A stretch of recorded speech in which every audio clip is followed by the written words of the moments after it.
हरि शरणम, हरि शरणम, हरि शरणम। पहले तो इस सेशन में जो लास्ट 2-3 सेशन में किया है उसकी एक क्विक समरी।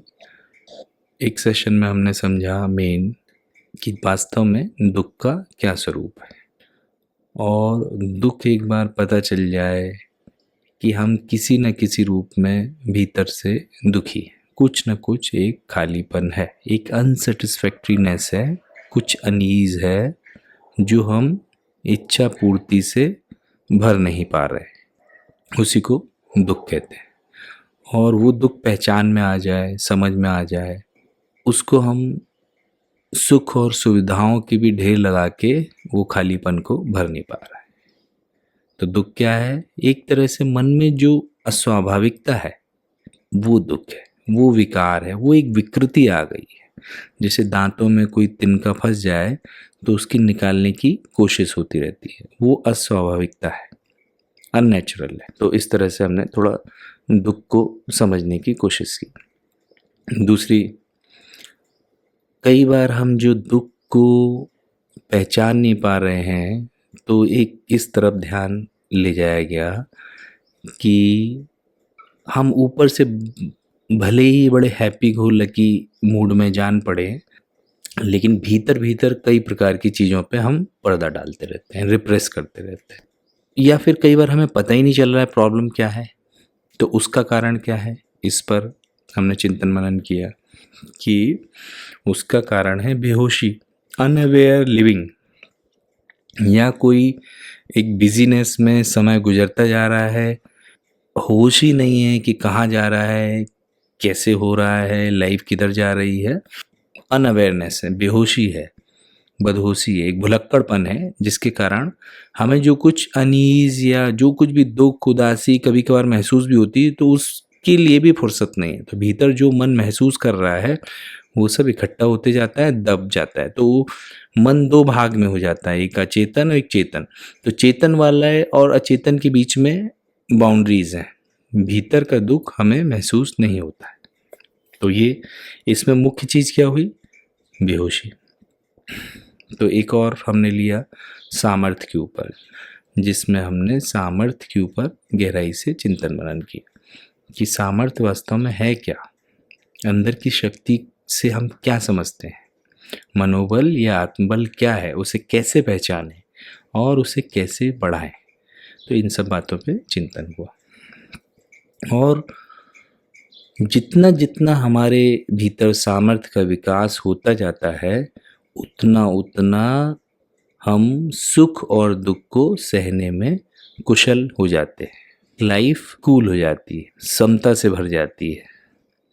दुख हमें घबराहट देने की दम खोने लगता है, और सुखमय जो परिस्थिति है वो हमें प्रभावित नहीं करती है, फंसा नहीं पाती, हमारे मन में कोई लकीरें, कोई प्रभाव नहीं छोड़ पाती, और ना ही कोई नई इच्छा पैदा कर पाती। जनरली क्या होता है, हमारी एक इच्छा पूरी होती है और उसका कुछ सुखद प्रभाव हुआ, थोड़ी देर के लिए वो सुख फिर धीरे धीरे धीरे डाई डाउन हो गया, और फिर उसी सुख से हमारी नई इच्छाएं पैदा होती। तो हम हमेशा इच्छा पूर्ति के ही साइकिल में फंसे रहते हैं। तो इसको नहीं कहते कि हम सुख से ऊपर उठ गए, ये तो सुख में फंस गए। और जब जब इच्छा पूरी नहीं है तो इच्छा आपूर्ति का दुख खटकता रहता है, भिखारीपन बना रहता है, कुछ न कुछ कमी खटकती रहती है। तो यदि हम लालच नहीं पैदा कर पा रही है, इच्छा आई, सुख की परिस्थिति आई, लालच नहीं पैदा कर पा रही है, हमें प्रभावित नहीं कर पा रही है, कोई संस्कार विकार वाला, राग वाला, ग्रीड वाला पैदा नहीं कर पा रही है, तब हम कहेंगे कि हम सुख को सहने के काबिल हो गए। तो ये है सब सामर्थ्य बढ़ने के पहचान, कि हम दुख में घबरा नहीं रहे हैं और सुख में फूल नहीं रहे हैं, अभिमान से नहीं भर रहे हैं, अपने आप को लकी नहीं मानना है, किस्मत वाला नहीं मानना है, और उस सुख का सदुपयोग कर रहे हैं, उस सुविधा का, सुख का केवल अपने लिए ही नहीं औरों के लिए भी कुछ अच्छा कर पा रहे हैं। तो ये हुआ सुख से भी ऊपर उठना, कि सुख या दुख हमारे भीतर कोई प्रभाव नहीं छोड़ते और किसी भी प्रकार का संस्कार का, कंडीशनिंग का हमारे मन में निर्माण नहीं करते। तो इसको कहते हैं आध्यात्मिक विकास। थोड़ा सा इस बात पे ध्यान देते हैं कि हम पहचाने कैसे कि हमारा आध्यात्मिक विकास हो रहा है, गाड़ी सही दिशा में जा रही है कि नहीं जा रही है, इसके कैसे समझें कि हम कुछ दूसरों की मन की बातें जान लेते हैं या अपने जो कार्य कर रहे हैं उसमें बड़ी दक्षता हो रही है कि ये हो रहा है कि वो हो रहा है, कुछ स्पेशल हो रहे हैं। ये सब आध्यात्मिक विकास नहीं है। सिर्फ इतना हम ध्यान दें कि आध्यात्मिक विकास के नाम पे उसके जो मापदंड हैं वो क्या है, वो 2-3 बातें, ज़्यादा नहीं। पहली चीज़ कि जब भी दुख आता था तो हमें कितना वो परेशान कर देता था, कितना हमें घबराहट में, कितना भय में, कितना उदासी में, कितना उसका प्रभाव गहरा होता था। तो इंटेंसिटी कितनी थी पहले आने की। कोई हमारे मन के जब भी कोई भी प्रतिकूल परिस्थिति आ गई हमारे जीवन में तो कितना प्रभाव डालती थी, उसकी इंटेंसिटी क्या है, नंबर 1। नंबर 2, जब आती थी इंटेंसिटी तो वो कितनी देर रुकती थी। मतलब 2 मोड हैं जनरली इंसान के कि जब कोई झगड़ा हुआ या लेट्स से कोई प्रॉब्लम आई लाइफ में या कोई अनहोनी बात हो गई या हमारे मन के प्रतिकूल कोई बात हुई तो उससे हम क्षुब्ध हो गए, उससे हम व्याकुल हो गए। तो व्याकुलता वो कितनी देर रही और जितनी देर रही उतनी देर हम बेहोश रहे, भुलक्कड़पन में रहे और विज़डम मोड से बाहर हो गए, ऐसा कह लो। तो हम कितनी देर विज़डम मोड से बाहर रहे, कितनी देर बेहोशी में रहे, तो वो देरी जो है वो कम हो रही है कि नहीं, कि बढ़ रही है, ये देखना है। फिर एक और तीसरी बात कि हमें पहले जितना क्रोध आता था, जितना इरिटेशन होता था या किसी भी प्रकार की कोई नेगेटिविटी के हम शिकार होते थे, तो पहले कितना ज़्यादा होते थे, अब वो एक कोई सर्टेन पीरियड में हम कितनी बार होते थे। जैसे मान लो पहले महीने में 6-7 वाक़या ऐसे होते थे, अब महीने में 2 हो रहे हैं, 1 हो रहा है या 2 महीने में 1 हो रहा है, तो इसकी फ्रीक्वेंसी हमारी बढ़ रही है कि घट रही है। तो इंटेंसिटी, फ्रीक्वेंसी और रिकवरी टाइम कि जब हमारा मन प्रभावित भी हो गया, किसी दुष्प्रभाव के चक्कर में भी आ गया, किसी विकार में आबद्ध हो गया, यानी किसी गुस्सा में या किसी इरिटेशन में, किसी भी नेगेटिविटी में, तो रिकवर करने में कितना हमें टाइम लग रहा है, नॉर्मलसी लाने में। तो ये 3 बातों से हम अपनी आध्यात्मिक यात्रा में सफल हो रहे हैं कि नहीं हो रहे हैं, ये इसके मापदंड हैं। अब थोड़ा-सा आज इस बात पर भी विचार करते हैं कि हमारी जो चिंतन करने की प्रक्रिया है, वो अप्रोच है, वो कैसी हो? प्रॉब्लम सॉल्व करने की हम किन-किन बातों पर विशेषता से ध्यान रखें? तो पहली तो ये कि हमें रूट कॉज़ एनालिसिस करना है, गहराई से समस्या को समझ के साधन करना है और उसमें भी न करने वाले साधन को अधिक महत्व देना है, करने वाले साधन की अपेक्षा। मतलब जो गलतियाँ हमारी हो रही हैं करने में, सोचने में, जो व्यूज़ बना रहे हैं, हमारी समझ में वो यदि गलत हमें जान पड़ जाए, तो उन्हें पहले मिटाना है, उन्हें हटाना है और करने वाले साधन में बाद में लगना है। पहले न करने वाली बातों को प्राथमिकता देनी है। तो क्योंकि करने वाली बातें जो हैं, वो न करने वाली बातें जब कम हो जाएँ, तो बड़े स्वाभाविक रूप से होती हैं। फिर एक और ऐसी बात कि हम अपने साधन में कुछ भी अस्वाभाविकता न ओढ़े, कुछ भी हमें ढोंग न करना पड़े। साधन भी स्वाभाविक हो, रुचिकर हो और जिसमें हमें सहजता से विश्वास होता हो। तो जिस साधन में विश्वास होता है, उसी में ही हमारी योग्यता है, उसी में ही हमें प्रोग्रेस हो सकती है।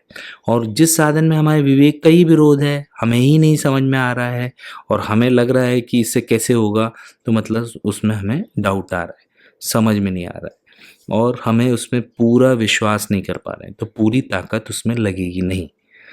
फिर एक और बात, ऐसा साधन ना हो कि जब मैं साधन कर रहा हूँ तब तो मेरा मन ठीक है और जैसे ही साधन छोड़ा मुझे हर चीज़ की फ्रीडम मिल गई। मतलब कि एक साधन कर रहा हूँ और दूसरी जगह उसके कारण कुछ बिगाड़ हो जाए, कि साधन कर रहा हूँ और मेरी दिशा जो होनी चाहिए वो होने चाहिए कि मेरी योग्यता बढ़े, ठीक है, मेरी सहन शक्ति बढ़े, ठीक है, लेकिन अभिमान का किसी भी स्थिति में निर्माण ना हो, स्वार्थ हमारा कम हो ना कि बढ़े। तो अभिमान और स्वार्थ हमारे थोड़े पैरामीटर होते हैं साधन में, कि हमारा अभिमान बढ़ रहा है कि कम हो रहा है। हमारे अंदर कुछ स्पेशलिटी का साधन करने के बाद अभिमान बढ़ रहा है, इसका मतलब कहीं ना कहीं हमारा साधन ठीक से नहीं चल रहा है। साधन यदि हमारा ठीक से चल रहा है तो हमारा अभिमान कम होना चाहिए, ये बात एक ध्यान में रखने की है। फिर साधन जब हम कर रहे हैं, चाहे ध्यान है, चाहे कोई सेवा है या कोई भी, हमें किसी भी प्रकार का स्ट्रेस ना हो, कोई भी तनाव नहीं हो। कोई भी तनाव तब होता है जब हम एक फल में ज़्यादा आसक्त हो जाते हैं।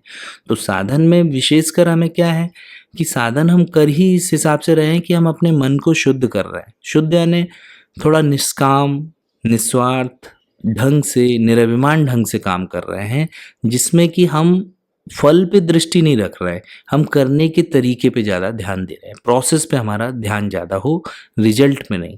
तो इसमें स्ट्रेस की कोई बात नहीं। पर यदि हमें स्ट्रेस हो रहा है तो कुछ ना कुछ उतावलापन है, कुछ ना कुछ जल्दबाजी है, या कुछ ना कुछ इससे प्राप्त कर लें, इसकी ज़्यादा हमारे मन में होड़ लग गई है। कुछ ऐसी विकृति आ गई है जिसके कारण हमें स्ट्रेस हो रहा है। तो यदि हमें स्ट्रेस हो रहा है तो इससे भी हम समझ लें कि कुछ ना कुछ हमारा साधन ठीक से नहीं हो रहा है। फिर एक और साधन को करते वक्त या साधन हम जो कर रहे हैं उसमें ख्याल रखने वाली बात है कि हमारी जो बुद्धि है, हमारा जो विवेक है, हमारी जो विजडम है, वो स्टेडीनेस की तरफ बढ़ रही है कि हम कन्फ्यूजन की तरफ बढ़ रहे हैं।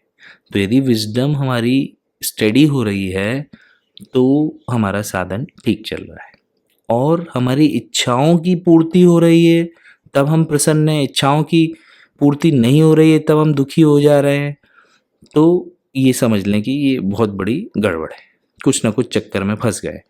इच्छाओं की पूर्ति को साधन नहीं बोलते हैं, इच्छाओं से ऊपर उठने की योग्यता बढ़ जाए उसे साधन बोलते हैं। तो हमारे एक विजडम बढ़ रही है, हमारा ज्ञान, हमारी प्रज्ञा बढ़ रही है कि नहीं बढ़ रही है, और जैसे जैसे प्रज्ञा बढ़ेगी हमारे भीतर से गुलामी कम होती जाएगी। तो एक ये बात हो गई कि हमारी विजडम स्टेडीनेस की तरफ बढ़नी चाहिए, ना कि हमारे जो मापदंड हो वो इच्छाओं की पूर्ति से हो, कि मेरी अब पहले की अपेक्षा ज़्यादा इच्छा पूर्ति का सामर्थ्य आ रहा है, ज़्यादा इच्छाएं हो रही हैं पूरी, तो भगवान मुझ पर ज़्यादा प्रसन्न है। ऐसी सोच एकदम बेवकूफ़ी वाली।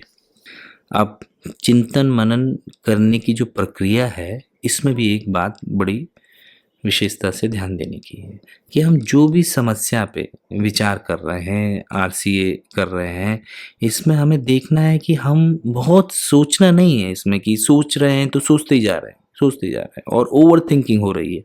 तो हमारे विचार करने की प्रक्रिया ऐसी होनी चाहिए, इस ढंग से होने चाहिए, इस लक्ष्य को लेके होने चाहिए कि उससे हमारे विचार कम हो, विचार से विचार हट जाएं, विचार कम हो जाएं। तो विचार खत्म होने की दिशा में जा रहे हैं कि विचार बढ़ रहे हैं।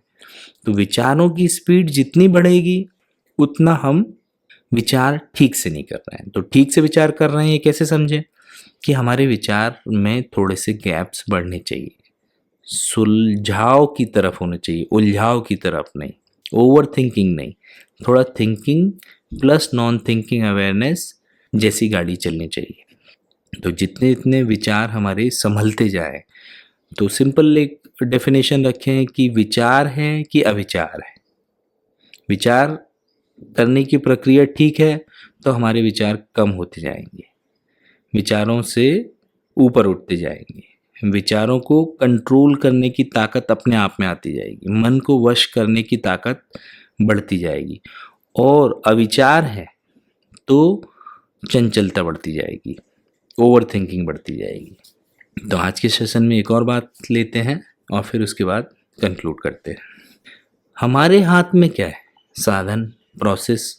तो हमें साधन पर, प्रोसेस पर विशेषता से ध्यान देना है। कोई दूसरा क्या कर रहा है या हमारे साथ ऐसा क्या हो रहा है, हमने इतना इतना किया, हुआ क्या हमारा, तो विधान पर, मंगलमय विधान पर, भगवान पर, प्रभु पर, प्रकृति पर, उनके कर्तव्य पर हमें नहीं देखना है। तो जो हम कर रहे हैं उसके विषय में विशेषता से सावधान रहना है कि हम जो कर रहे हैं वो सही है कि गलत है। बस इतना हमारा कर्तव्य है। और इसके बाद क्या होना चाहिए, उस तरफ ध्यान ना जाए। जितना हम रिजल्ट चेक करेंगे, बहुत ज़्यादा चेक करेंगे, तो उतना उतावलापन और अधैर्य आ सकता है। और हमारी जो दृढ़ता होनी चाहिए, जो धैर्य होना चाहिए, वो धीरे धीरे ढीला हो जाता है। तो इसलिए बार बार हमें मूल्यांकन भी बहुत नहीं करना है।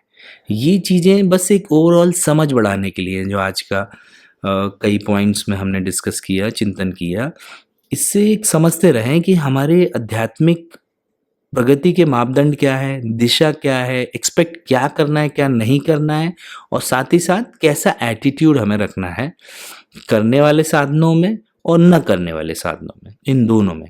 तो न करने वाले साधनों को ज़्यादा महत्व देना है, करने वाले साधनों में सावधानी ज़्यादा रखनी है। थोड़ा मन लगना चाहिए, बुद्धि में उसमें कोई विवेक का विरोध नहीं होना चाहिए और एक डिटर्मिनेशन होना चाहिए। तो हमारे करने वाले साधन भी हमें मदद करेंगे और न करने वाले जैसे जैसे गिरते जाएंगे वैसे वैसे और स्पेस और शांति और एक टाइम, ये सब क्रिएट होते जाएगा। तो आज यहीं ख़त्म करते हैं और बाकी की चिंतन की प्रक्रिया आगे हम बढ़ाएंगे कि स्वाभाविक ढंग से साधन का क्रम क्या हो और कैसे कैसे उसे आगे तक लेके जाना है। हरि शरणम, हरि शरणम, हरि शरणम।